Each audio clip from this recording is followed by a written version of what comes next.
Yes, my people, I don't come again to update our mindset. Yes, now like you all know, this one, I did very happy. I did very happy. Why? Because finally now, the way this matter they go for court now, due to the too much of the evidence when Peter Obi, Labour Party, don't tender for court, now they have no choice, the judges have no choice to pronounce and say yes, they have to rerun the election. Yes, now every party, Labour Party, APC, down to PDP now, everybody down to the Nigerian citizens, all of us, everybody don't dey prepare for this rerun election.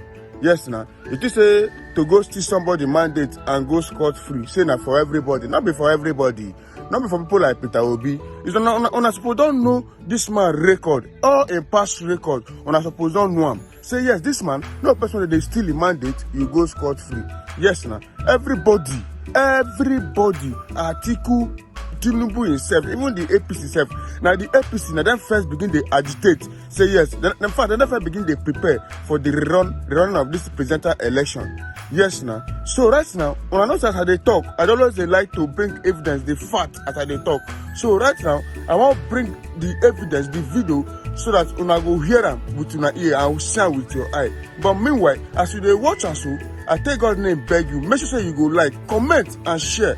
So that people never Sam, then go Sam and also get ready and be prepared for the run of the election. Thank you.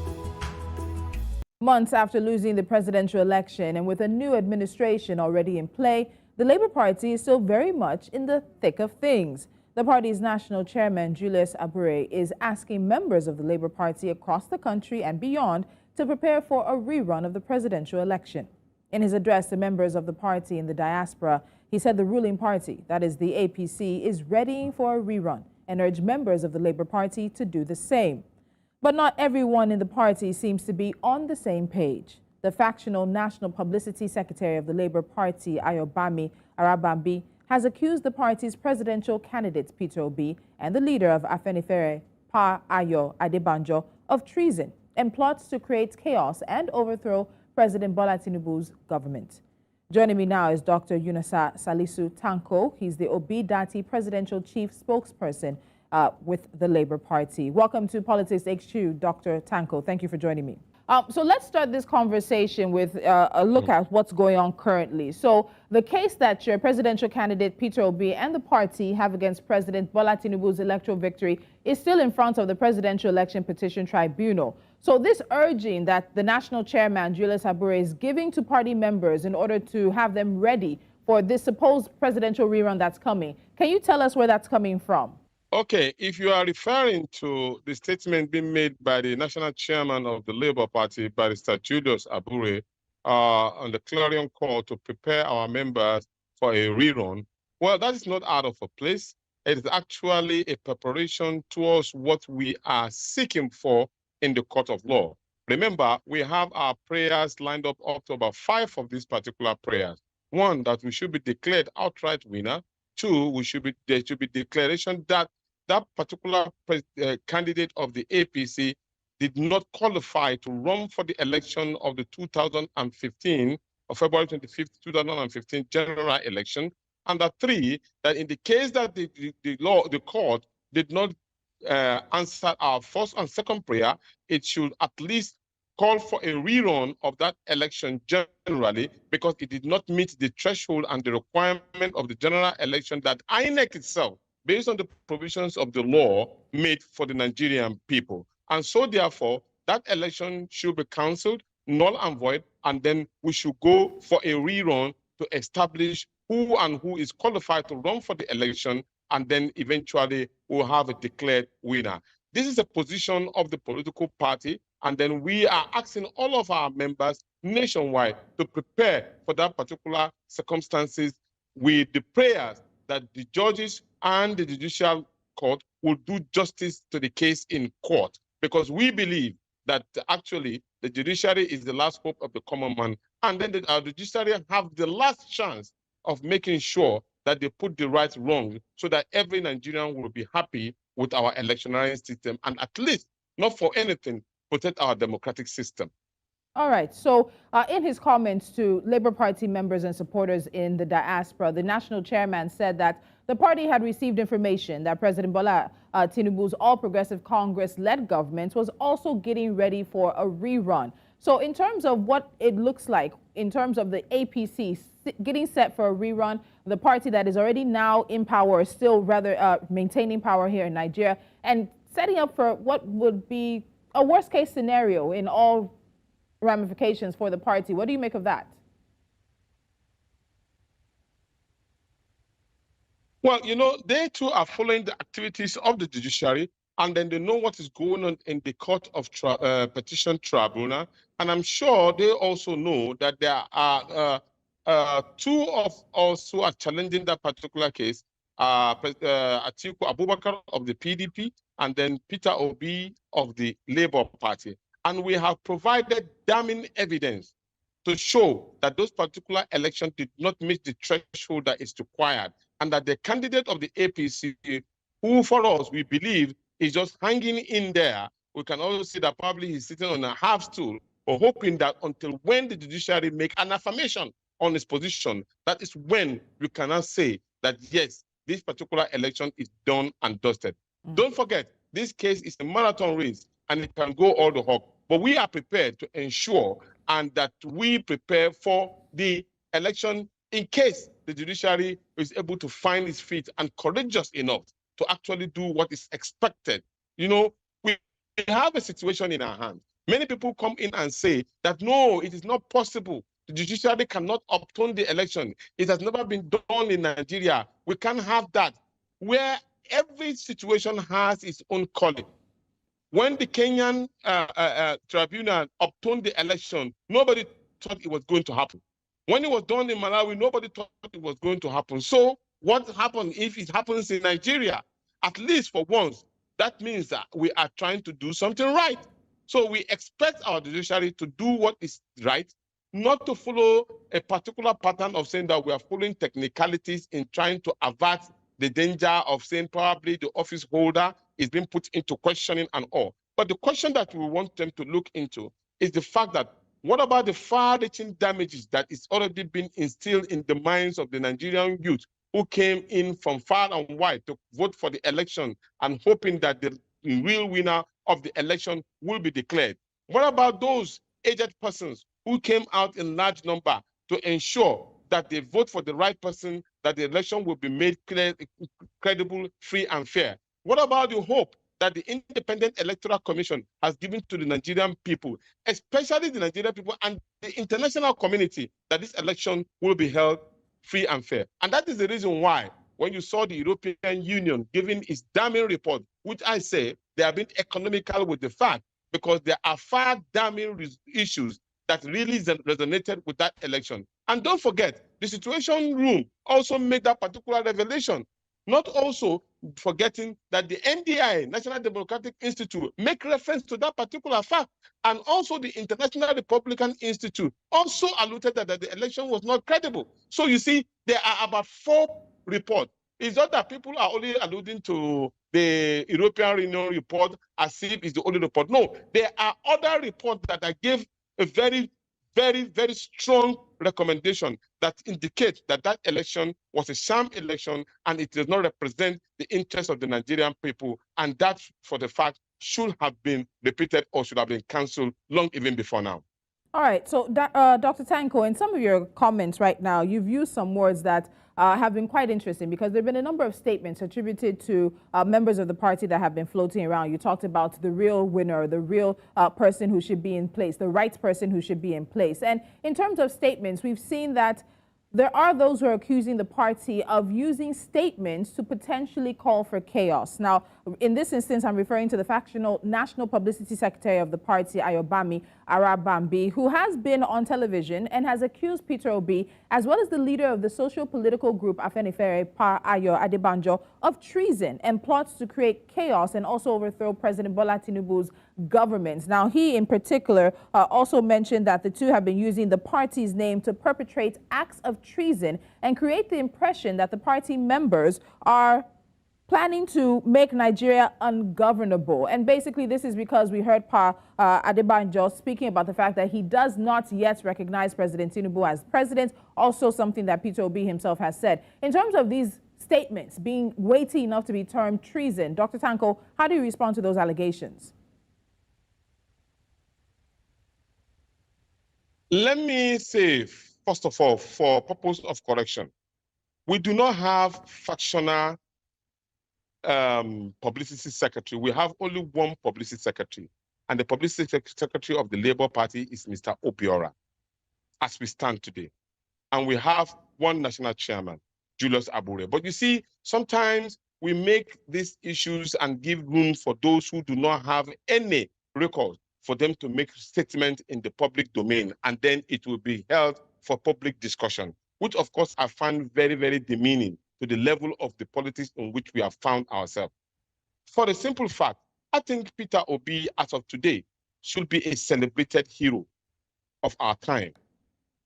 Peter Obi should be celebrated by every Nigerian that is living. You know why? Because Peter Obi has been able to stand tall, to challenge the establishment in the wrongs that we as Nigerians try to cover up. How long can we continue to cover up when in an election, you and I and every Nigerian saw how certain ethnic groups were being profiled and being denied to vote? We saw how votes were being carted away and being destroyed at ballot boxes. We saw how election materials did not even get to their destination. You and I saw this particular thing happening. We saw in this particular Nigeria, in a country called Nigeria, how the electoral umpire was not able to declare a result of election that took place on 3 elections that took place on the same time, denying the most important one being denied from being upheld as a result of uploaded in the Viva. And then here we are, an electoral umpire who makes his own rules. Now, even in the court of law, the same electoral umpire is denying his own rule that it makes. Come on. And we are saying that probably that election was credible and it represents the interests of the Nigerian people. Oh, no. And with regard to Pa Ayo Adebanjo, Pa Ayo Adebanjo is a Nobel Nigerian who has represented this country credibly well. Don't forget, that gentleman is a lawyer, perfected lawyer.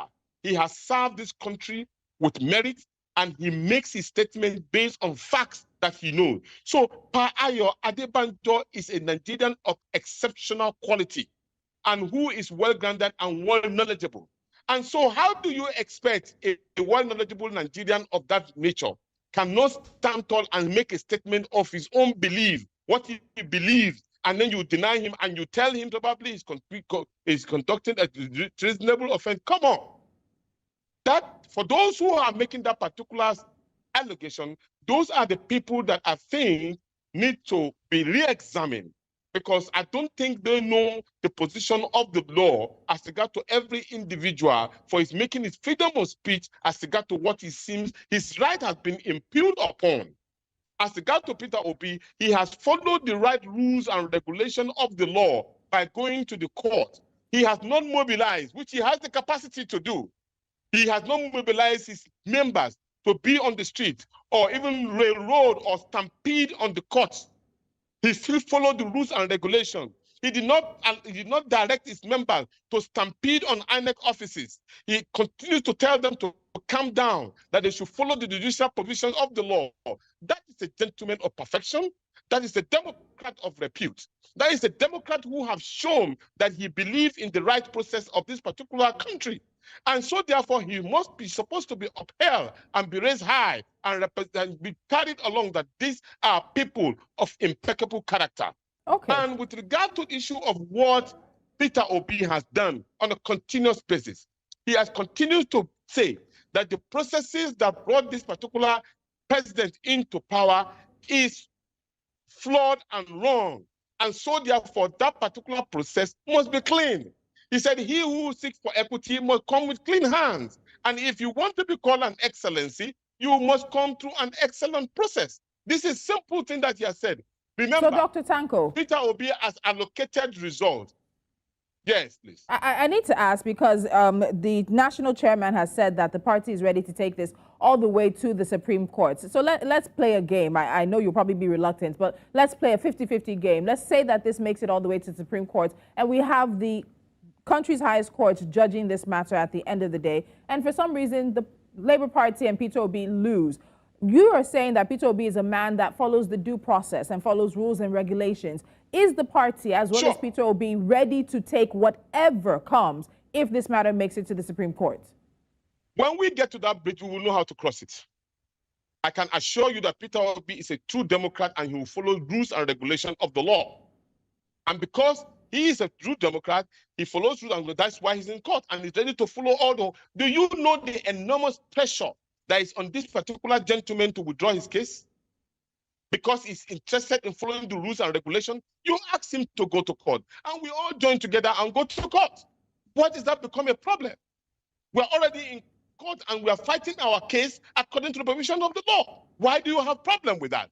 Why do you have to use fake media report in order to say that probably we've withdrawn our case? Why do you have to use intimidation? Why do you have to use security apparatus in order to intimidate Peter Obi or any one of us? Remember, there's a point in time in which even when he traveled outside the country, he was almost hacked down to say, you are not going back to the country. Some even advised him to leave that particular country just because he's trying to put Nigeria on the right path, which majority of our leaders have refused to do. How long can we continue to sweep the truth under the carpet? And you expect him to walk in Nigeria? It won't work. Okay. So until when we start putting the rules and regulations on the pedestal of this Nigerian contest, that is when we start getting it right. And don't forget that democracy is the rule of law. It only triumphs only under the rule of law. So allow this rule of law to triumph. We are not saying anything more than this.